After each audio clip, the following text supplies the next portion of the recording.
నిర్మల్ జిల్లా కేంద్రంలోని MLA camp కార్యాలయంలో బీజేపీ ఆధ్వర్యంలో తెలంగాణ విమోచన దినోత్సవ వేడుకలను ఘనంగా నిర్వహించారు. ఈ సందర్భంగా రక్తదాన శిబిరాన్ని ఏర్పాటు చేశారు. అంతకుముందు బీజేఎల్పీ నేత ఏలేటి మహేశ్వర్ రెడ్డి జెండా ఆవిష్కరించారు. తెలంగాణ రాష్ట్రంలో బీజేపీ అధికారంలోకి వస్తే సెప్టెంబర్ 15న విమోచన దినంగా అధికారికంగా నిర్వహిస్తామన్నారు. తెలంగాణ విమోచన దినోత్సవాన్ని భారతీయ జనతా పార్టీ ముందు నుంచి కూడా డిమాండ్ చేసినటువంటి సందర్భంగా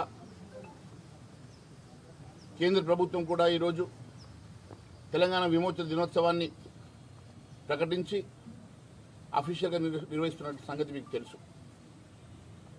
యావత్ భారతదేశానికి స్వతంత్రం 1947 ఆగస్టు 15వ రోజు యావత్ భారతదేశానికి స్వతంత్రం వస్తే తెలంగాణకు మాత్రం 1948 సెప్టెంబర్ 17వ రోజు విముక్తి లభించింది.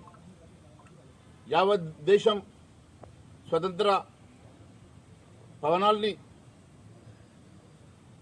మరి ఆ రోజు అనుభవిస్తే తెలంగాణ రాష్ట్రం మాత్రం నిరంకుశ నిజాం పాలనలో ఒకవైపు వారి అరాచకాలు, అన్యాయాలు, రజాకర్ల అన్యాయాలు తెలంగాణ రాష్ట్రం ముట్టుడిగిన సంగతి మీకు తెలుసు.